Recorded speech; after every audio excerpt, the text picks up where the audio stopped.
Hello friends, this is Alekh and welcome to pedagogical zone. आज आम देखा इंग्लिश पेडागोजी रे क्वेश्चन देखा कौन देती। प्रथम क्वेश्चन देखा,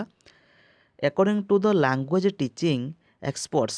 the early education of a child should be in. Language teaching experts को अनुसार पिलार जो अर्ली एजुकेशनटा क्यों लैंग्वेज रहा दरकार? Fast language, second language, foreign language ना मल्टी लैंग्वेज? ठीक अच्छे, आमर फास्ट लैंग्वेज माने आमर मातृभाषा मदर टंग जोटा कह जाए है कि जदि फास्ट लैंग्वेज कथा लक्ष्य कर आंसर तो फास्ट लैंग्वेज हम। ठीक अच्छे, फास्ट लैंग्वेज माने ये मदर टंग कथा कहूँ। ठीक अच्छे, तो पिलार आर्ली एजुकेशनटा कौट रहा दरकार ना मदर टंग रे। ठीक, तो करेक्ट आंसर कौन हम? Fast language. नेक्स्ट क्वेश्चन देती 2 नंबर,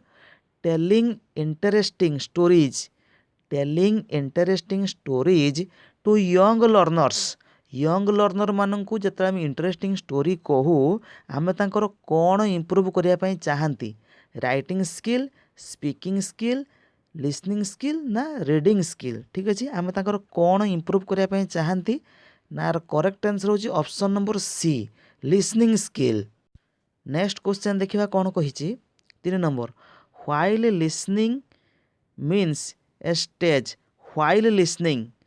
व्हाइल लिसनिंग जो रोची से स्टेजटा कौन? When students are listening for pleasure, जिते बड़े पिला माने लिसनिंग करुछंदी प्लेजर पाई, आनंद पाई। When students are listening to a recording of a natural conversation. Natural conversation होची when students attempt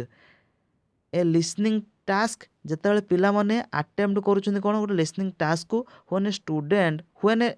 listening activity is introduced, जिते लिसनिंग एक्टिविटी इंट्रोड्यूस होची। व्हाइल लिसनिंग सेते बेले होता है जिते बेले आम कौन नॉर्मली कथबार्ता करती, जो कथबार्तार मध्य स्टेजटा मझी स्टेजटा से तो व्हाइल लिसनिंग। तो आर जब आम करेक्ट आंसर देखा तो करेक्ट आंसर होची आर कौन ना option number B, when students are listening to a recording of a natural conversation. ठीक अच्छे, तापर नेक्स्ट देखिए कौन 4 number, the last stage of writing. Last stage of writing रो लास्ट स्टेजटा कौन? Controlled writing, guided writing, free writing ना advanced writing? ठीक अच्छे, देखो ये control writing, guide writing, free writing ये सब विषय पूर्व क्लास हो सारी है। मुझे विषय बर्तमान डिटेल कहबी नहीं कारण यहाँ प्राय आगुरी क्लास हो सारी सब। ठीक अच्छे, तो देखा आर करेक्ट आंसर होची आपनकर कौन ना एडवांस्ड राइटिंग। ठीक अच्छे, नेक्स्ट तापर क्वेश्चन देछि, आपन जदि क्लास जाने चाहूँगी देन देखिपारे प्ले लिस्ट अच्छी देखिपारे। 5 number, reading skills can be developed best by. Reading skills develop हो पार किपरि ना writing answers to questions on text, माने कौन करेंगे ना एनसर लिखे है कि क्वेश्चन रो। ठीक अच्छे, focusing on the use of words from context in the text, doing vocabulary exercise करेंगे, doing quizzes and playing word games, quiz करेंगे वर्ड गेम खेली पारे। ठीक अच्छे, किंतु रीडिंग स्किल डेभलप कही, तो रीडिंग स्किल पठन स्किल किपर डेभलप हम ना फोकस करेंगे यूज ऑफ वर्ड यूज को फोकस करेंगे फ्रॉम कॉन्टेक्स्ट। ठीक अच्छे, तो करेक्ट आंसर कौन हम? ऑप्शन नंबर बी हम। नेक्स्ट क्वेश्चन देछि 6 नंबर। 6 नंबर प्रश्न कौन कहला, a student recommends the reading of the latest best seller. A student recommends the reading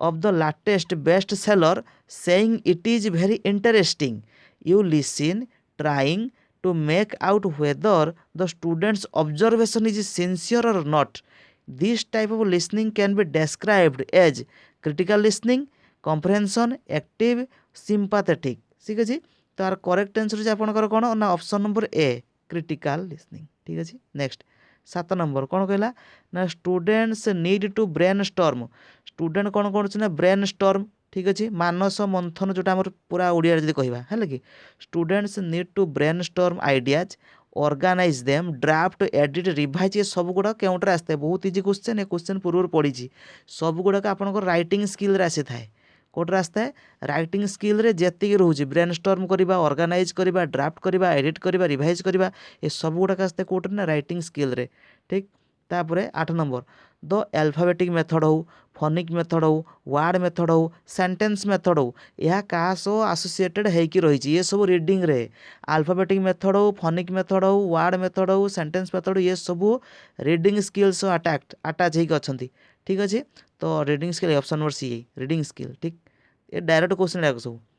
9 number summarize करवा नोट मेकिंग करा ये बहुत इजी समराइज करवा नोट मेकिंग करवा ये सब क्या सह आसोसिएटेड होगी बहुत बहुत इजी नोट मेकिंग करती समराइज करती राइटिंग स्किल्स क्या सह writing skills next 10 number audio lingual method is audio lingual method को आर्मी मेथड मध्य कह जाता है कहीं ना यह फोकस करता है ड्रिल उपरे क्या फोकस करता है ड्रिल उपरे फोकस करता है वन टाइप हैबिट उपरे फोकस करता है कि आर्मी मेथडटा तो यहाँ क्या सह कौन कर set to result in rapid acquisition of drill किपर होता है ना reading and speaking skill reading speaking द्वारा ना हम ना रीडिंग लिसनिंग स्किल द्वारा ना हम ना लिसनिंग स्पीकिंग द्वारा यहीटा हम रीडिंग राइटिंग एटा हम ना तो आर्मी मेथडटा जो आसोसिएट रोचे ड्रिल करुच्ची अभ्यास जो बारंबार अभ्यास होता है तो क्या द्वारा लिसनिंग एंड स्पीकिंग ठीक तापर नेक्स्ट 11 नंबर रीडिंग ए शॉर्ट पैसेज छोट पैसेज को पढ़ा डिटेल रे पढ़ा माने आपनकर इंटेंसिव थिबो इंटेंसिव देखिया option speed reading skimming intensive scanning ये देइछे ठीक अच्छे देखो जो डिटेल्ड कम्प्रिहेंशन आमे पढ़ुचंती बुझीबा पाई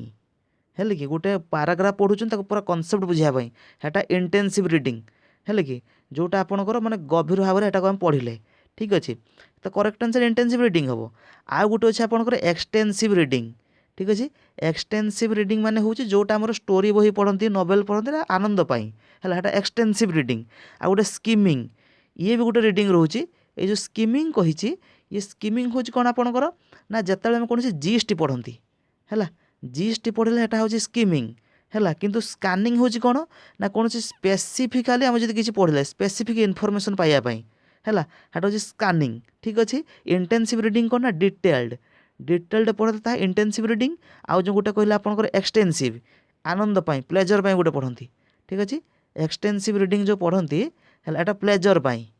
ठीक अच्छे आउ गोटे दुई प्रकार आउ गोटे रीडिंग अच्छी हूँ आपंकर कौन ना लाउड रीडिंग आउ जो गोटे लाउड रीडिंग रोचे एटा पिलार प्रोनाउंसिएशन किपर रोचे पिला सठिक से पढ़ी पाइला कि नहीं ताहा जानापी लाउड रीडिंग करती आउ गोटे साइलेंट रीडिंग करती साइलेंट रीडिंग कौन ना कम्प्रिहेंशन पाई है कि पिला से टॉपिक को कम्प्रिहेंड कर बुझी पाइला कि नहीं नुहे कि तो से साइलेंट रीडिंग पर पिला कम्प्रिहेंसिव क्वेश्चन दि जाए बुझे तो ये सब विभिन्न प्रकार रीडिंग रोचे किंतु आमर क्वेश्चन अनुसार डिटेल्ड कम्प्रिहेंशन कही तो डिटेल्ड आपंकर इंटेंसिव रीडिंग ठीक देखो ये सब रीडिंग रे ऑलरेडी क्लास सरी है मुझे डिटेल से कहीदेली मुझे भी कहूना next 12 number in order to know the correct pronunciation जदि आम करेक्ट प्रोनाउंसिएशन जानापी चाहूँगी इंग्लीश वार्ड रे ताने कौन करवा how to write the words keeper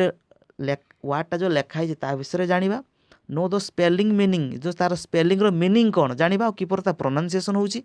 know the meaning only तार केवल अर्थ जाना ना नो द स्पेलिंग तार स्पेलिंग जाना तो देखूँ एटी प्रोनाउंसिएशन आम जो करुँच गोटे शब्द को आम प्रोनाउंसिएशन कले किपर कले आम से शब्दटा को पढ़ले ना तार स्पेलिंग कौन जाना तापर आम प्रोनाउंसिएशन करुँच तो करेक्ट आंसर कौन हम नो द स्पेलिंग ठीक अच्छे किंतु मीनिंग सह किसी लिंक ना प्रोनाउंसिएशन मीनिंग सह किसी लिंक न थाए ठीक अच्छे तो करेक्ट आंसर कौन हम ना नो द स्पेलिंग ठीक तापर नेक्स्ट क्वेश्चन देखा 13 number under which activity do recognize sounds and deducting meaning from them कम रिकॉग्नाइज कौन ना साउंड को रिकॉग्नाइज करिवो ठीक अच्छे स्पीकिंग लिसनिंग रीडिंग ना राइटिंग आम प्रथम साउंड को रिकॉग्नाइज केतबेले करंती लिसनिंग समय प्रथम नु फास्ट टेस्ट से ना फास्ट स्किलटा next role play is in active role play आम तो रोल प्ले करती एक्टिंग करती ये डायलॉग कहला बी डायलॉग कहला नहीं कि जो रोल प्ले आम एक्टिंग करती है कि कौन कौन आसता है ना लिसनिंग आसी था शुणती देन स्पीकिंग करती listening and speaking next a person who is fluent speaker is likely to possess a person जी कि जड़े फ्लुएंट स्पीकर है कि माने स्पीक कर बहुत fluently is likely to possess कौन एबिलिटी अच्छी logic mathematical ability bodily kinesthetic ability musical ability ना भर्बाल लिंग्विस्टिक एबिलिटी देखो लैंग्वेज रिलेटेड कही स्पीकिंग कथा कही फ्लुएंट स्पीकर कथा कही पारुची तो भर्बाल लिंग्विस्टिक एबिलिटी आसीबो ठीक अच्छे आर करेक्ट आंसर कौन हम भर्बाल लिंग्विस्टिक एबिलिटी किंतु ये जो logic mathematical bodily kinesthetic musical ability विषय में ऑलरेडी क्लास सरी है डिटेल्स क्लास करदेली जानीपर से नेक्स्ट देखिए कौन क्वेश्चन देती intonation may not be a dash to intonation माने कौन इंटोनेशन अर्थ होची माने कौन उच्च स्वर निम्न स्वर है कि स्वरर आरोह अवरोह पद्धति जोटा कह जाए उच्च स्वर बेले कहते धीरे भी कहती नहीं कि सहीटा इंटोनेशन है कि तो कौन हेब नाही लाउड स्लाइडिंग राइजिंग और फॉलिंग इंटोनेशन माने इंटोनेशन अर्थ होची आपनक राइजिंग एंड फॉलिंग टोन सेटा कह जाए कौन ना इंटोनेशन ठीक अच्छे हम ना कही नट दे दीची एठी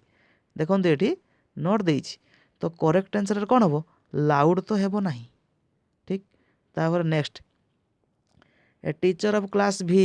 is practising interactive listening class भी रो टीचर जड़े इंटरेक्टिव लिसनिंग उपर कौन प्रैक्टिस करुछंती क्लास रे से कौन फोकस करुछंती listening and observing speakers attitude listening आउ ऑब्जर्विंग कौन कर स्पीकर एटीट्यूड को लिसनिंग कौन शुणुंट to word stress and intonation word stress कौट दिखाई तार इंटोनेशन कौन अच्छी लिसनिंग टू प्रोनाउंसिएशन टाक शुणुंट लिसनिंग एंड रेस्पोंडिंग लिसनिंग कर रेस्पोंडिंग दौरान तो करेक्ट आंसर कौन हम देखो इंटरेक्टिव लिसनिंग कथा कहुई तो कौन हम ना लिसनिंग एंड रेस्पोंडिंग नेक्स्ट देखा which of the following skills is fundamental to human communication in daily life कौ स्किलटा हूँ ह्यूमन कम्युनिकेशन रोचे मनीष मान कम्युनिकेशन रोचे डेली लाइफ रे लिसनिंग रीडिंग स्पीकिंग और राइटिंग कौटा रोचे ना आपणकर कौटा स्पीकिंग आम व्यक्ति मान सह कौन डेली लाइफ रे कथबार्ता कर बेस आम कथा हुंती नुह कि तो करेक्ट आंसर कौन हम स्पीकिंग नुह कि ठीक अच्छे नेक्स्ट देखिए कौन ए लिसनिंग स्टिमुलस लिसनिंग कौन स्टिमुलस करिथाए कौन स्टिमुलस देता है ना enables students to discuss a set of criteria which they priorities to complete and present a task present input to separate groups of students who gather again to share what they listened presents an information gap activity such as giving directions is listening to a good commentary to review it तो जदि यार correct answer देखा a listening stimulus presents an information gap activity such as giving directions next देखिए question कौन कही 20 number the reading skills of scanning देखो ये scanning कथा कहला स्कानिंग माने कहला कौन ना स्पेसिफिक इनफॉरमेशन है कि स्कानिंग कौन आम कत कौन कौन स्पेसिफिक इनफॉरमेशन जाना गले यही टू लोकेट स्पेसिफिक इनफॉरमेशन ठीक अच्छे नेक्स्ट देखिए कौन कही रीडिंग स्टोरीज नॉवेल्स कॉमिक्स जो आम स्टोरी पढ़ती नॉवेल पढ़ती कॉमिक पढ़ती कार्टून भी विषय पढ़ती तो कौन एंजॉयमेंट ना आनंद नुह कि एंजॉय पढ़ती प्लेजर पढ़ती तो कौ रीडिंग हम ना एक्सटेंसिव रीडिंग ठीक अच्छे बुझी तो ये किसी क्वेश्चन जहाँ को आज डिस्कसन कले जो डाउट थी देन आप कमेंट सेक्शन लिखिपारे।